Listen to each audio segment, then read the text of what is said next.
Chapter 48. The Great Divide. Marcus's shoulders slumped from Brad's admission. It was all he could muster after hours of riding the roller coaster of anger and adrenaline. He retrieved Invictus in a chair lying sideways on the floor, carrying both across the room before setting the sword down on Brad's desk and taking a seat. Marcus pulled the memento mori from his pocket, then turned his attention back to Brad. How many other resets have there been? And what does Bill have to do with them? Bill was a witness to the first reset in minus 72,851 NE when we initially revealed ourselves to your form. He was part of a group that negotiated Original Choice, an agreement between your form and the Federation to oppose the Confederation.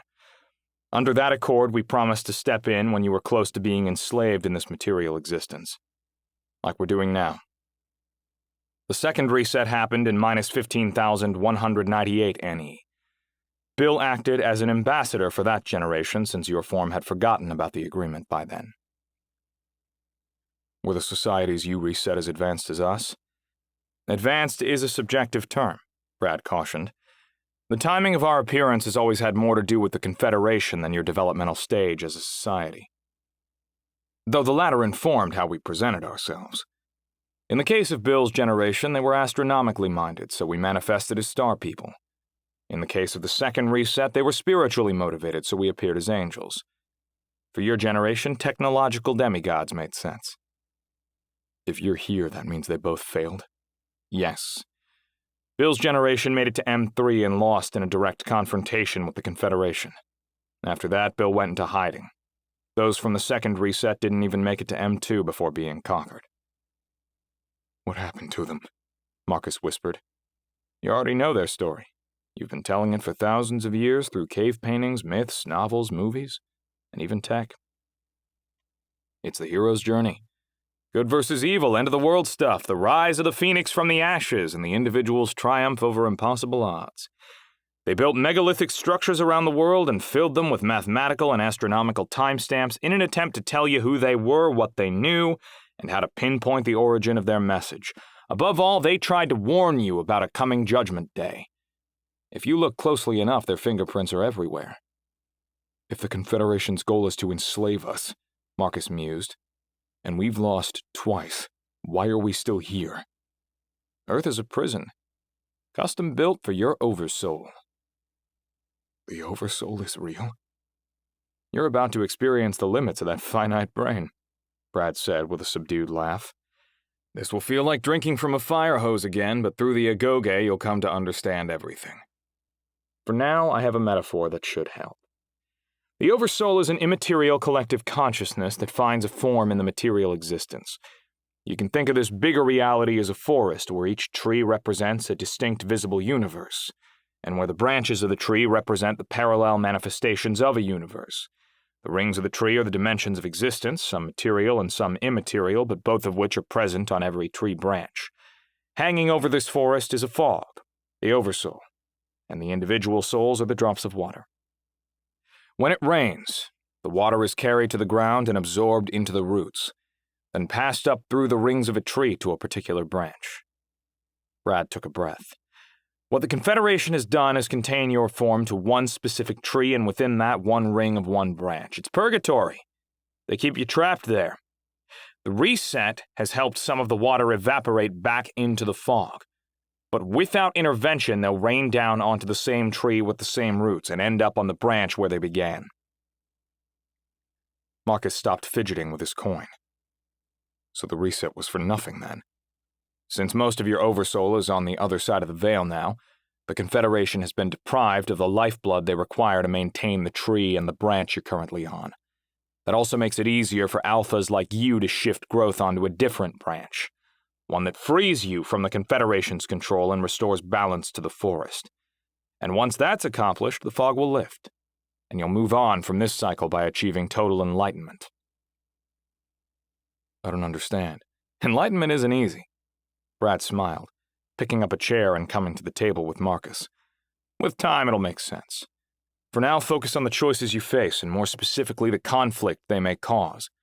A red shift will keep your oversoul on the current branch that's feeding the Confederation's power.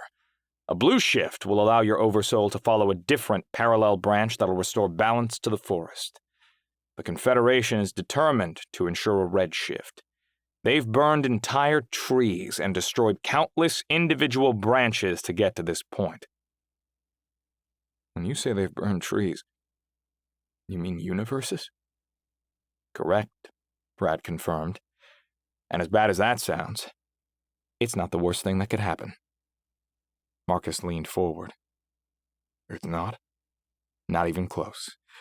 It'd be far worse if your form's oversoul separated, meaning a portion followed a red shift while the other experienced a blue shift. If this happens, it will lead to the Great Divide, a fracture in your oversoul. Although the Federation is here to support your form along the path of a blue shift, the Great Divide must be avoided at all costs. Why? Marcus started spinning his coin again. Because if you divide into smaller clouds of fog, the forest becomes a desert, trapping your oversoul in a material desolation forever. We call this entropy. Brad stood up. Marcus reacted by snatching his sword off the desk and jumping onto his own feet. Relax! Brad motioned with one hand, moving across the room to retrieve an ornamental book from a pile on the floor. I want to read you something. What is it? Marcus challenged.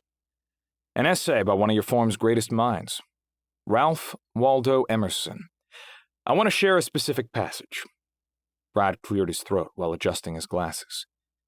Man is a stream whose source is hidden. Our being is descending into us from we know not whence. That unity, that oversoul, that common heart and endless circulation through all men. As the water of the globe is all one sea and truly seen, its tide is one. Marcus didn't know what to say, so he sat down. Poetry never sounds cool out loud, Brad said, closing the book. The oversoul is important because it's the part of yourself that's interconnected to higher forces. Similar to how you share a common genetic code for your physical development, the oversoul is your communal consciousness. It's your infinite side. A system of individual souls bound together in an immaterial, decentralized network. A robust way to share intelligence and ensure lived experience isn't lost. Its center is nowhere, its circumference is everywhere. Marcus opened his mouth, but no words came. My forest metaphor is simplistic because in truth, nothing in the forest is separate. It's all part of the same material system, Brad continued. Your form knows this as integrated information theory, or the Gaia hypothesis. The Great Divide is what separates each of you individually from the other parts of yourself and the world around you. It's a wedge, a cycle of violence and suffering that feeds off itself by convincing you that an eye is worth an eye, and the remedy for past injustice is more injustice. You felt this when you visited Treblinka and when you came into this office seeking revenge. The reset has stopped that cycle for the moment. But it's up to you and the other alphas to ensure this becomes more than a temporary peace. Brad moved to Marcus's side and sat on the desk. The only way to bridge the Great Divide is together. If your oversoul goes down, you all go down. It's why Bill's generation bound all subsequent manifestations of your form to original choice, because it was still you. And it's why you're important, Marcus. You and Diana are the last connection holding the two halves of your oversoul together. It's why we picked Utah. It's why we rebuilt Carlson Hall to attract you, and it's why we mapped the network connections back to you for the reset. Diana is already on the Confederation's path of a redshift, in one of your most important sequences, one that I think will prove to be highly predictive of what's to come. You faced her despite unending abuses without walking away. You fought and lost, but you didn't abandon her. That's what you have to do now. You need to convince her that there's another way, and that your form is the fulcrum. If you fail to maintain your connection with Diana, the Great Divide will result in a schism of your oversoul, and with you goes the fate of the forest. Marcus carefully considered Brad's advice. You said the Confederation controls the tree's roots. I told you we'd come back to this. Brad smiled. The Confederation has always maintained a presence on your planet. They can't control your free will any more than we can. but they're masters at manipulating it through a slow, constant exposure of ideas with pop culture and government. The social engineering has two goals: to make you desire this material existence more than anything else, and to instill a deep fear in you over its loss through death. This ensures you stay put in your prison, and that if you do die, you'll come back to the same spot in the same part of the tree. Reincarnation? Marcus's eyes flickered. I told you we'd come back to this too, Brad said with a chuckle. I tried to tell you death wasn't the end, but it is a necessary step in the progress of your oversoul, just like living. It becomes detrimental when the Confederation keeps you in one place in one existence. You stagnate like putrid water. Your form always fights them on this, which is why you've been contained to this planet. After you revolt, they arrive, capture or kill the leaders of the resistance, and set the cycle in motion again. Eventually, some of you start to question their wisdom, that a material existence is all there is. If this group reaches a critical mass, the Confederation launches an invasion, like the one presently en route. That cycle happened more than a few times before Bill's generation. But since original choice, we get involved before their ships launch. But we failed twice, Marcus pointed out. Why would this time be any different? Because of you, Brad encouraged. You're lucky number 3. As an individual, you're more capable than any of the other lions that came before you. Lions? That's what your form called leaders like Bill. They were the first among equals who emerged to help your form. They're the most capable and skilled individuals, outliers proven through merit, who used their intuition to navigate uncertain choices in pursuit of a better future. I'm positive you're one of them. That's why your daily affirmation had such an observable effect on your day. You were subconsciously guiding outcomes. That's also why you fought before major life changes. Moving as a child, your parents' death, joining selection, the reset. You were lashing out like an animal backed into an invisible corner because you sensed what was coming. You just didn't believe the message. It's the same skill that allows you to feel déjà vu. It's an echo of a familiar situation, an artifact from one of the parallel universes lived by your oversoul. Best I can tell, it was behind your post-sequence sickness. You've developed incredible densities of neurons around your brain, heart, and abdomen to motivate it. That's why your head pounded, your chest burned, your stomach ached, and your ears rang after each sequence. The set and setting were somewhat random, but it wasn't fake. You were living an echo of the parallel branches experienced by your oversoul. You were awakening to the full scope of reality and became physically exhausted. It's the same effect that caused Jordan's conspirators to get sick when they tried to hack tech. Unlike you, they couldn't handle the sensation. And it's why I believe you're one of the lions. Just like Bill used to be. A long silence started between them. How many lions are there? Asked Marcus. The last 2 times there were 5, but this time I'm predicting there will be 7. We know of 3 potentials right now, the others are unaccounted for. And I'm one of them? The potential lions? Yes, but leadership isn't something you inherit, no matter how qualified you are. It has to be earned with time. You're a possibility. If you can claim your place, you will help us identify the others in the Agoge and overcome the Great Divide, defeat the Confederation, and ensure that your oversoul attains enlightenment. Everything has been building to this. To you. Marcus stopped spinning his coin. To me? Look at everything that had to happen for you to be here. It could have gone down an infinite number of ways, but it didn't. It happened one way. This way. I said before that you're an outlier, the right person in the right place at the right time. Your form obsesses about saving the world. Brad smiled. You're lucky. You actually get the chance to do it. Why is the weight of the world my burden? Because that's who you are, Marcus. During Subsumption, you were fearless in the face of darkness, trusting in your own truth, loving in a way that still showed your vulnerability, forceful when necessary, magnanimous after injustice was done against you, and doubly accepting of hard realities. You were perfect. 1 in a billion. That's why I'm certain you're a lion, and that you'll succeed where everyone else failed. Marcus felt like his head was going to explode. Brad took a moment before finishing his discourse. It isn't the weight of the world on your shoulders. It's the weight of every world that's existed before you.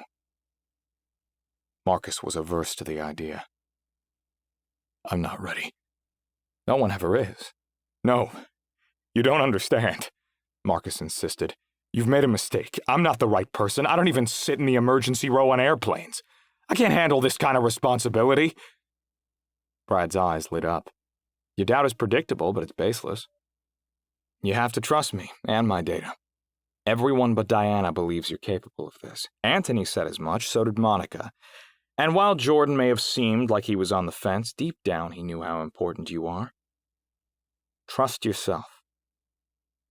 Marcus could almost hear his brother's voice telling him to move forward. What would I have to do?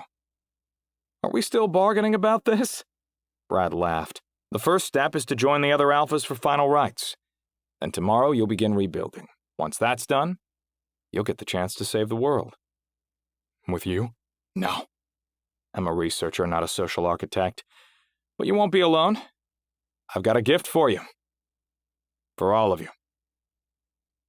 Brad gestured toward the lab door to Heidi. Hi, Marcus. She's a walking, talking library of Alexandria, Brad explained. An automated retrieval center, ARC for short, storing the entirety of your form's collective knowledge to this point, accessible to anyone at any time, instantly. Every fact, every event, every insight, and every known detail is contained within her. Heidi strut across the room, standing at the edge of the desk next to Brad so the pair could face Marcus. She'll continue to evolve with you and serve as an emissary to the Federation, said Brad.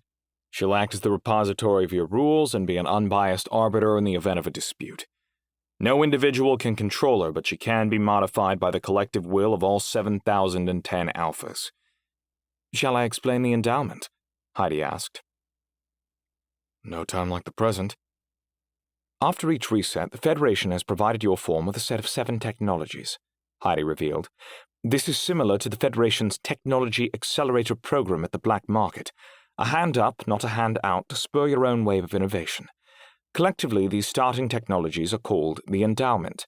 They'll make rebuilding fantastically easy. You're already familiar with most of them through your time at the lab and the black market. Your form's ability to utilize these technologies is largely based on a decentralized database created by your brother. One identity, Marcus boasted. That's correct, Heidi beamed. Each of the endowment technologies utilizes permissions from your one identity wallet. A set of biometric keys only you can control. No one can take these 7 distinct technologies from you by force, but you can give them up at any time. The first is organics. The honeycomb stuff? Marcus asked. Heidi nodded. Right. It isn't just for construction, Brad interjected. It's based on biomimicry, and it represents an end to waste. Organics solve 3 of your form's largest problems: how to build something, how to power it, and what to do with it when it breaks. Your suit, the surfaces of the locker room, and the black market were all made from organics. This material draws its energy from the background radiation of the universe and regenerates until you're ready to discard it. Then it dissolves back into base materials. There's 0 waste in your future. The second technology, said Heidi, are the stargates for transportation. You used the 2-way version of this technology to enter the locker room, your locker in the Liberty Bell, and Nerio. 1-way versions were used by your form to access the black market. Together, the stargates will allow your form to travel anywhere in the world or beyond, instantly. I guess trademarks didn't survive the apocalypse. Marcus allowed a nervous laugh to slip out. Next, Heidi continued, are binary technologies near and dear to your heart. The Exo and the Power Gloves. Everyone in the Agoge will learn how to use these to harness the 4 fundamental forces, plus a few more you're not yet privy to. But keep your pair after graduation. You have to become a Federation Forces operator. The 4th endowment technology is the Halo, another you're accustomed to from the black market and your encounters with the Coalition. The Halo is a personal pomerium, and beyond protecting your physical body, it replaces all of Tech's functions. So no one can hurt me? Brad jumped in. Your Halo guards you against your form, but it won't protect you from yourself. That's how Bill survived this long. He still has his halo. What about the Confederation? It's stronger than their force field, but they can still defeat your halo with a sufficient amount of violence. Right. Heidi took back the baton. Related to the halo is another endowment technology, the Pomerium. You know it from the Federation's Go Zones, but we'll use it to protect your vehicles and structures from the Confederation. The plasma ring you saw on the way to the lab was Earth's Pomerium being put into place. Hence the objects falling from the sky, said Brad. The penultimate endowment technology will be more familiar to you than anyone else from your form. Resonance chambers, like the Liberty Bell in their miniature form, baby bells, will help you train to fight the Confederation. Finally, you'll be given the Tactis, or TACT for short, the communication system you used with Brad during sequences. It will also act as a real-time translator, similar to Tech's Babel feature, allowing you to communicate with all of the other alphas. Though it's not part of the endowment, Brad added, there is a final item you alone will possess to help your form. Marcus took the bait. What's that? You! Brad smiled. Anthony was right. You're the key. All these technologies won't mean a thing if you can't heal your relationship with Diana and inspire the other alphas to prepare to face the Confederation. Marcus was desperate for additional information, but Brad preempted him. I know. You have a million other questions. It's one of the things I've come to love about you. And I wish I could stay and answer them all. But in the coming weeks, you'll learn everything you want to know. You and I are out of time. This is goodbye? Marcus stood. Brad was tearing up. Our paths diverge here? So I'll never see you again? Never say never. But right now, you've got to go. Marcus was hesitant to leave the lab. Where? Final rites for the Ascended, Heidi answered. Where? Marcus asked again, placing his coin in his pocket and sliding Invictus into its scabbard. The Salt Flats, Brad replied, moving towards the locker room door. Remember, Marcus, it isn't about who you are. It's about who you can become. Choice is everything. Now off to the ball with you, Cinderella.